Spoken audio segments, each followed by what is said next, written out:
Hi and welcome back to Joe Talks Cars and welcome to another video. Welcome back to the Fiat 500e, a car that has been loaned to me by the guys at Onto. I just want to say a massive thank you to Onto for giving me the opportunity to test this car out for an entire month. And now I've had it for a couple of weeks, I think it's about time I gave a bit of an update on not only what Onto has been like, but also the Fiat 500e. And what it's been like to live with an electric car. So what exactly is Onto? Well, Onto is a car subscription service. You pay a fixed price every single month with zero deposit and you get a brand new car delivered straight to your door. Many long-term viewers of this channel will know this channel focuses on mainly Porsches, mainly internal combustion engines. But it has always interested me what it's like to live with an electric car. And being given this opportunity, I thought I would make full use of it, use my entire mileage allowance, and bring you my exact thoughts on the Fiat 500e. So anyway, I think all that's left to do is jump on in, have a drive, and talk about what this car has been like, not only to drive, but also live with.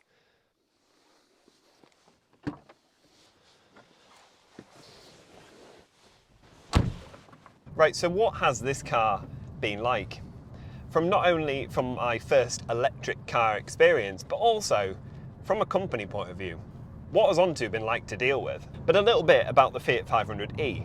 Well, I'm not going to lie, this car genuinely surprised me. So obviously most of you will be aware that this channel is all about Porsches, and my Porsche specifically. I'm used to driving really nice cars, and when I first opened the door on the Fiat, I kind of expected it to be like the Fiats of old. Not that well put together, a bit plasticky and rubbish inside. I wasn't expecting great things. And as soon as I opened the door, everything changed. I could not believe the build quality of this car, and that's the first thing I want to mention in terms of the review of this car, is just that build quality. It's honestly, it's built like a Mercedes in here, and that's not even me exaggerating. I was really surprised. The materials are all really nice, there's no rattles, and very little wind noise for an electric car. It's all in all very surprising. Because there'll be a lot of people watching this video that are like, I'm not sure whether I could live with one. And to be honest, I was that person. And now I've realised I could. This would make such a great second car. And I say second car, I've not touched the other two cars since I got this because it's free to drive. Not only that, it's so simple to drive. It's got enough power to do overtakes. It's got enough power to sit on the motorway pretty happily. Not only that, it's got one pedal drive, so you become even more lazy. So obviously you've got no gears with it being electric, and now you don't even have to touch the brake.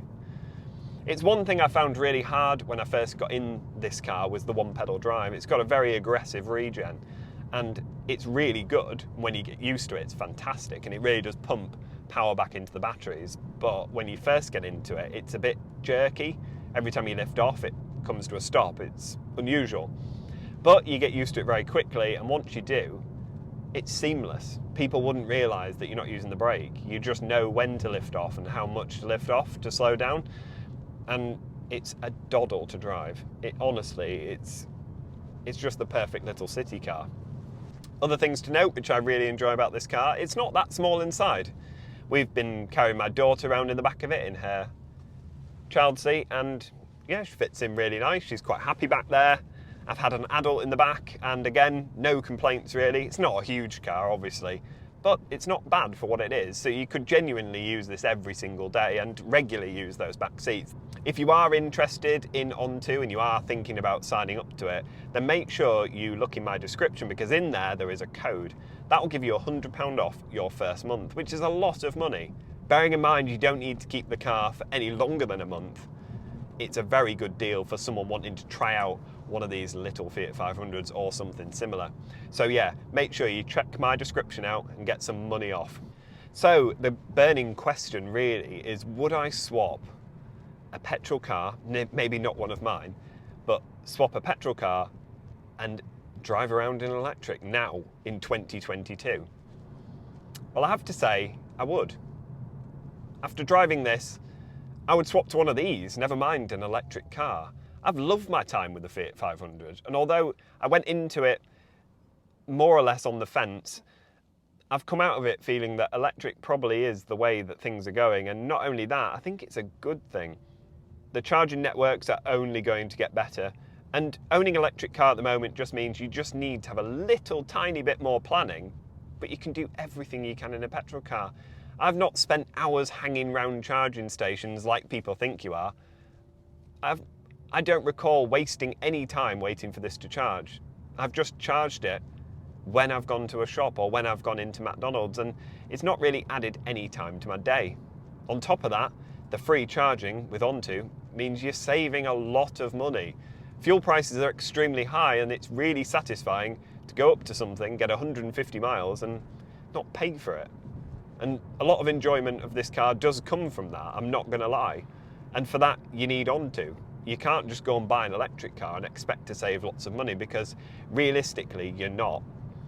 For an example, the McDonald's charger that I do use, when I charge this car from say 20% all the way up to, I don't know, 90%, it would have cost 17 quid.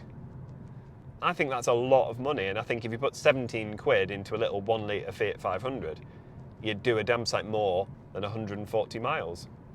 So it is very expensive unless you've got these prepaid cards which are given to me. Do I think that the infrastructure is out there for electric cars? No, I don't. I don't think there's enough, and I think a lot of work needs to be done if the government are going to hit its target by whatever it is, 2030. I think we're a million miles off that. We need chargers on streets, we need chargers on lampposts, we need trickle chargers in supermarkets so that people aren't plugging their car into a supercharger and leaving it there for 2.5 hours. Like, we need the infrastructure to realistically encourage people to swap over. I do think there is a place for electric cars. I think from a consumer point of view, they're fantastic. From an environmental point of view, it's debatable with the manufacturing costs and everything that goes with them. But from a consumer point of view, it saves you money on fuel, it's quiet, easy to drive, and it's pretty quick. So, in conclusion, does this car make me want to swap to electric? Well, actually, it has got me thinking, and it has put some ideas into my head, which I'm going to throw out there now and see what people's reactions are. But if you've seen in the news and on all over the internet, Porsche have revealed that the new 718 Boxster Cayman is going to be electric. And after driving this car and plugging it in, I really quite fancy one. So that comes out in 2025. I'm not sure how everyone will feel about that, what everyone's thoughts are, but I'd love to hear what you think in the comments. Do you think I should get an order down for the new 718 Cayman electric? Because I think it'd be a really good addition to the channel. I think it would add something totally new, and it's an exciting time. A 2-seater sports car with, I don't know, north of 400 horsepower. It's going to be rapid, it's going to be exciting, but it's going to be quiet. It was just an idea that popped into my head, and it's something I've thought about a lot since driving this car. So let me know in the comments what you think about that. Do I get an order in as soon as those order books open of the new Cayman electric? I think I'm 99% sure what I'm going to do, but I want to hear your thoughts on it, because a lot of you are here for the Cayman content, a lot of you are here for the flat 6 content, but we can't ignore the future, and it's quite exciting. It's quite an exciting time for the car industry because it's uncertainty. No one knows what's going to happen. So yeah, let me know in the comments what you think about that. Anyway, I hope you've enjoyed this video. Just a very quick one, a bit of an update on the Fiat 500e, what it's been like to live with, and what Onto has been like as a company to deal with. I just want to say once again, thank you to Onto for reaching out to me and sponsoring this video. It means a lot to be getting these sort of things, and to being given the opportunity to drive a Fiat 500e for an entire month has been really fun. So anyway, I hope you've enjoyed this video. If you have, please make sure you give it a thumbs up and subscribe if you haven't already, for plenty more videos like this one to come. Thank you very much for watching, and I'll see you next time. Bye.